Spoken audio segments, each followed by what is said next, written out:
Hi, what is up everybody dimanapun kalian berada, apa kabar? Gue harap kalian tetap dalam keadaan selalu sehat. Welcome back to my channel with the new episode.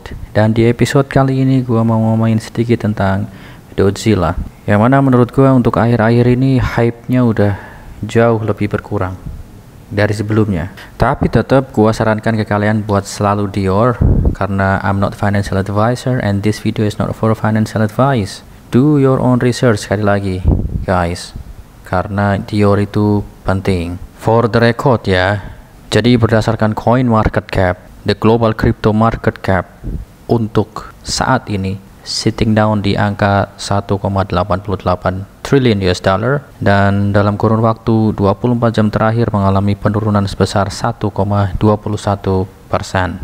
Terlihat bahwa memang market crypto untuk saat-saat ini sedang sangat-sangat tidak stabil, tidak menentu, susah diprediksi. Jadi buat teman-teman yang day trader atau short term trader tetap harus hati-hati, harus waspada. Dan untuk para long term holder tetap santuy, ngopi di pojokan.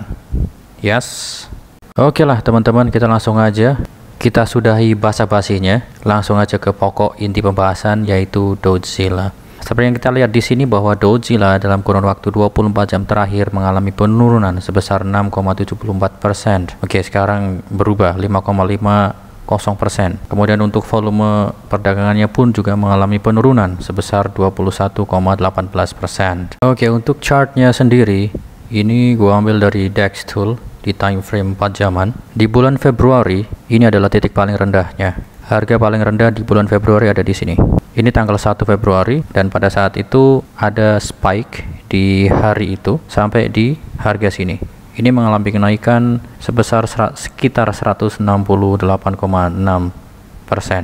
Namun setelah sampai di area sini langsung turun lagi, koreksi lumayan dalam juga. Dan kemudian ini sempat naik lagi di tanggal 5 Februari di area sini dan turun lagi. Kemudian untuk kita lihat di waktu sekarang, sebenarnya pergerakan harganya udah keluar atau udah menjebol trend line ini ya, yang dari sini ke sini ini udah jebol. Jadi kemungkinan pun juga ada penurunan, karena kita lihat MACD-nya pun juga udah terjadi dead cross, artinya ini sinyal untuk akan turun. Jadi next support levelnya ya, kalau yang paling dekat ada di sini ya, biar sama levelnya sama yang level support dari sini ya, ke area sini. Kalau misalkan level of support ini bisa menahan, mungkin dia akan berkonsolidasi di area sini dan bisa naik lagi. Kalau gue zoom out chartnya, kita bisa lihat ATH-nya di area sekitar sini ya, di area sekitar sini. Ini dari ATH-nya sampai di harga sekarang, ini kurang lebih sudah mengalami penurunan sebesar 96%. Artinya udah dikit lagi, udah lebih dari 90%, udah dikit lagi 100%. Jadi sebenarnya ini udah, kalau gue bisa bahasakan, ini udah sangat-sangat dikerak bumi sebenarnya. Udah turun banget. Gue bisa katakan secara umum loh ya, menurut gue ini harga dari Dodzilla udah sangat-sangat murah sekali. Nah, kalau kita ngomongin katalisnya Dodzilla, yang paling deket ya adalah Dodzilla Vault, yang mana ini direncanakan akan di launch di kuartal 4 antara kuartal 4 tahun 2021 sampai kuartal 1 2022. Berarti ini udah hampir selesai kuartal 1 2022, bulan depan selesai. Karena untuk saat ini, sesuai dengan yang ada di websitenya, untuk Dodzilla Vault baru tersedia versi testnya. Ada test vault for developer, ada test vault for holder. Jadi kalian yang mau ngetes, silahkan diklik di sini. Tapi nanti kalian bakal diarahin ke sini, be the first to test vault as a holder. Kalian harus sign up dulu ya, masukin name, email, and holder sign up. Pun juga di official Dodzilla akun Twitternya di tanggal 6 Februari 2022, waktu itu dia nge-tweet vault to be released before April.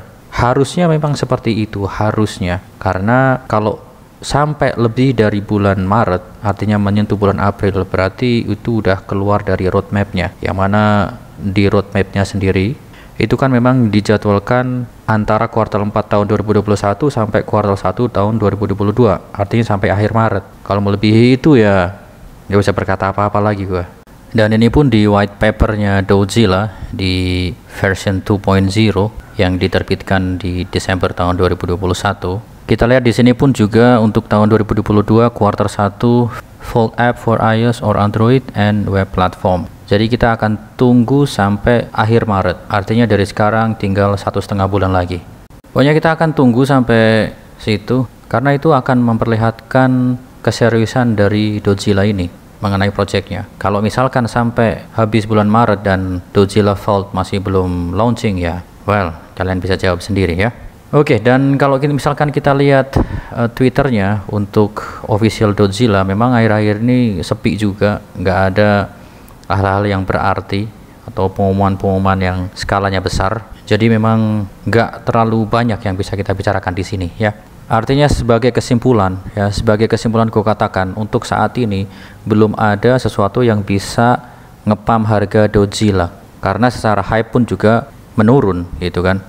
Jadi setelah ATH-nya pun sampai sekarang yang terjadi hanyalah penurunan demi penurunan. Mungkin terakhir sebelum gue akhiri, kalau misalkan kita lihat ke Certik.io atau Certik.com mengenai Dozilla, memang secara security score-nya ini 90 dan finding yang masih tersisa adalah 3 major findings, 3 minor findings, sama 5 informational findings. Kemudian kalau kita bisa lihat sentimen analisisnya, ini sekarang ada di 15% positif, 76% netral, dan 8,95% negatif. Artinya ini sebenarnya lebih terkesan netral dan positif.